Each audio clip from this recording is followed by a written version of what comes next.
जय भीम साथियों, नमो बुद्धाय। आप लोगों का बहुत बहुत स्वागत है हमारे यूट्यूब चैनल कौशल किशोर पर। दोस्तों,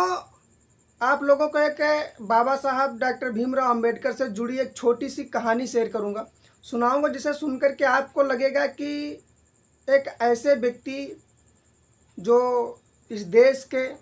दबे कुचले शोषित ऐसे लोगों के महानायक डॉक्टर बी आर अम्बेडकर के अंदर ऐसे किसी व्यक्ति में और इतना कैसे दिमाग हो सकता है कि किसी भी ऐसे छोटे मामले को हो या बड़े मामले को हो, ऐसे वो सुलझा लेते थे कि जैसे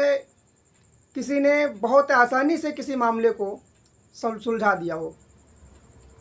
एक घटना थी कि जब बाबा साहब डॉक्टर भीमराव अंबेडकर लंदन से बैरिस्टर की डिग्री लेकर के आते हैं, वकालत के लिए बिल्कुल तैयार थे, और जब कचहरी के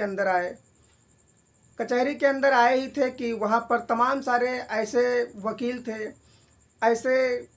जो वहाँ बहुत अपने आप में जो दिग्गज वकील थे, वो सब बैठे जो है वहाँ पर अपनी अपनी चेयर्स, मेज, मंच सजा करके बिल्कुल बैठे हुए थे। बाबा साहब डॉक्टर बी आर अम्बेडकर जैसे अंदर घुसे ही थे तो लोगों ने देखा कि लोगों को पहचान अच्छी थी और लोग पहचानते भी अच्छी तरह से कि वही महार जाति का व्यक्ति, वही शूद्र व्यक्ति जो अभी कुछ समय पहले यहाँ पर किस तरह से धक्के खा रहा था, किस तरह से बेइज्जती बर्दाश्त की, सभी को उनके बारे में मालूम था। किस तरह से बड़ौदा में नौकरी की और नौकरी के दौरान एक ऑफिसर रैंक की नौकरी करने वाले व्यक्ति को किस तरह से घड़े से पानी तक नहीं पिलाया चपरासी ने, फाइल दी तो फेंक करके मारा चपरासी ने, कभी हाथ में फाइल नहीं पकड़ाई। ऐसे व्यक्ति को सब लोग पहचान गए कि वे वह व्यक्ति है, वही महार जाति के डॉक्टर भीमराव अंबेडकर हैं। सभी के अंदर बस ये था कि एक ऐसे व्यक्ति को अपने यहाँ कचहरी के अंदर जगह ना दी जाए, और वहाँ पर कोई मंच और कोई जगह खाली भी नहीं थी। सभी लोग अपना अपना चौपाल जमा बैठे थे। जिन लोगों को अच्छा पैसा कमाना था, समाज सेवा करनी थी, नहीं करनी थी, लेकिन सब लोग अपनी तरह से अपने होशियारी और काबिलियत को अंजाम देने वाले ऐसे वकील, वहाँ पर दिग्गज वकील बैठे थे जो कानून को अपनी मुट्ठी में समझते थे। ऐसे ऐसे लोग बाबा साहब डॉक्टर भीमराव अंबेडकर को जैसे ही देखा उन लोगों ने तो बड़ा तंज कसते हुए कहा कि आप तो पढ़े लिखे लंदन से बैरिस्टर बनकर के आए हैं, यहाँ जगह तो है नहीं बैठने की आपके लिए, और आप कहीं बाहर भी अगर बिछा कर बैठ जाएंगे तो आप तो इतने पढ़े लिखे हैं कि आपको तो वैसे भी मिल ही जाएंगे मामले।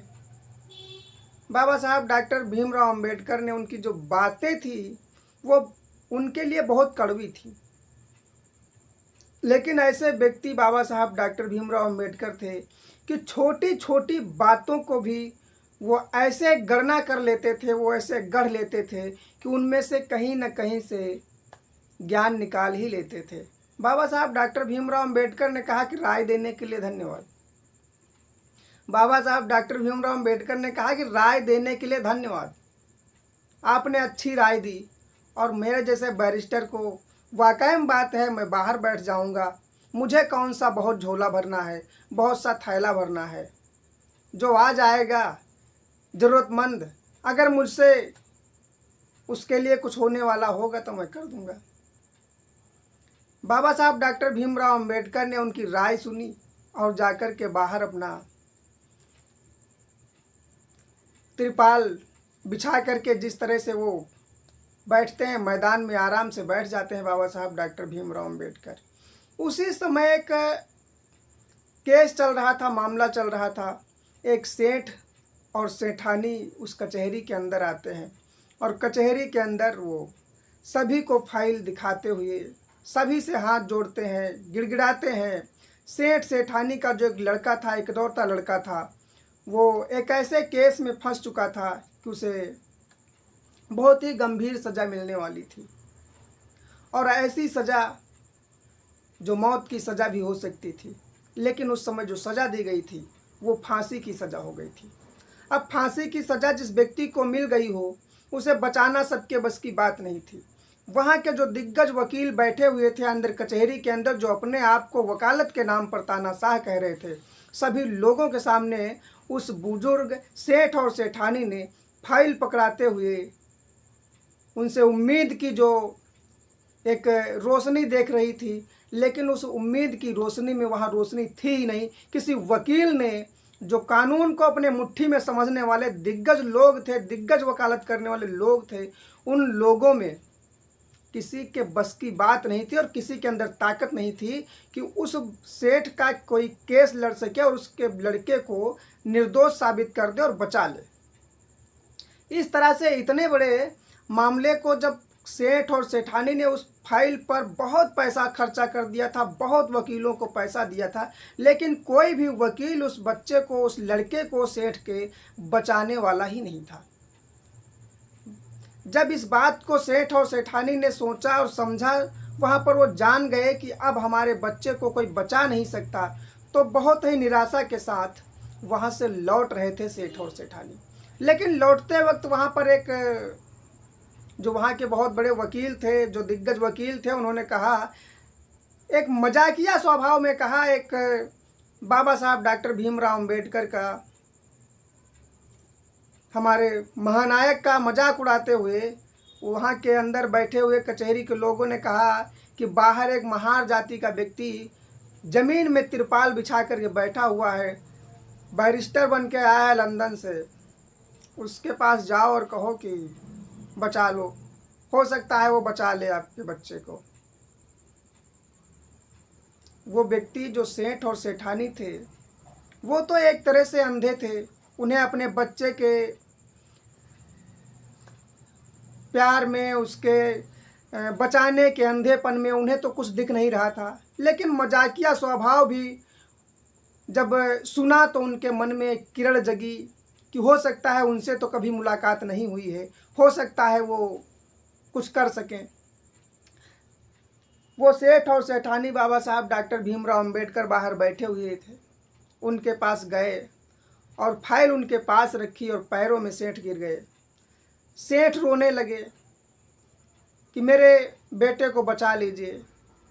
मेरा बेटा निर्दोष है, निर्दोष मारा जाएगा, लेकिन कोई भी वकील हमारे बेटे का केस लेने पर तैयार नहीं है। बाबा साहब डॉक्टर भीमराव अंबेडकर ने कहा कि कचहरी के अंदर गए होते, वहाँ तमाम सारे वकील हैं, जो बहुत बड़े बड़े वकील हैं, मैं तो अभी जल्दी में आया हूँ यहाँ, तो मुझे तो ज़्यादा जानकारी भी नहीं है इस कचहरी के बारे में। सेठ और सेठानी ने बाबा साहब डॉक्टर भीमराव अंबेडकर का चेहरा देखते हुए सेठ ने कहा कि तुम भले ही यहाँ जल्दी में आए हो, भले ही इस कचहरी के बारे में ज़्यादा न जानते हो, लेकिन मुझे आपको देख करके लग रहा है कि शायद मेरे बेटे को आप बचा सको। सेठ के मन में तो थोड़ा था कि हो सकता है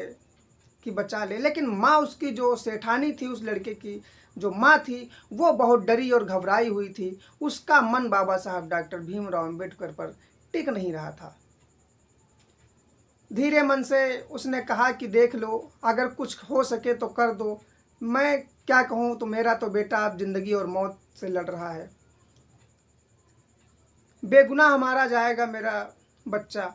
सेठ ने कहा कि बाबा साहब डॉक्टर भीमराव अंबेडकर से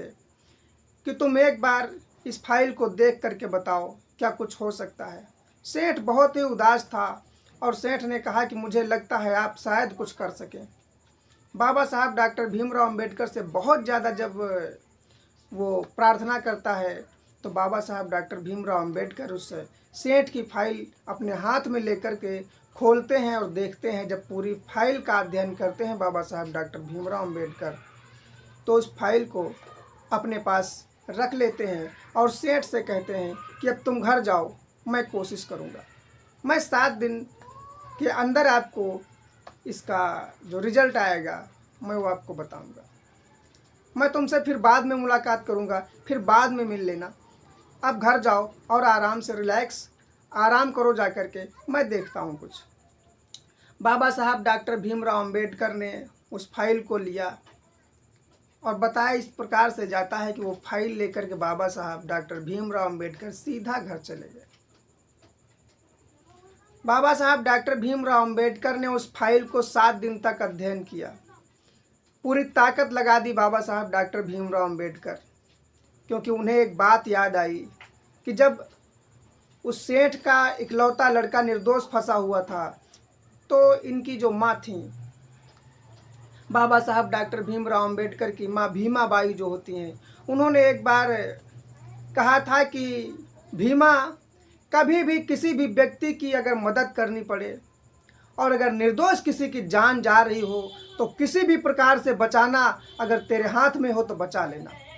बाबा साहब डॉक्टर भीमराव अंबेडकर को वो बात याद आ गई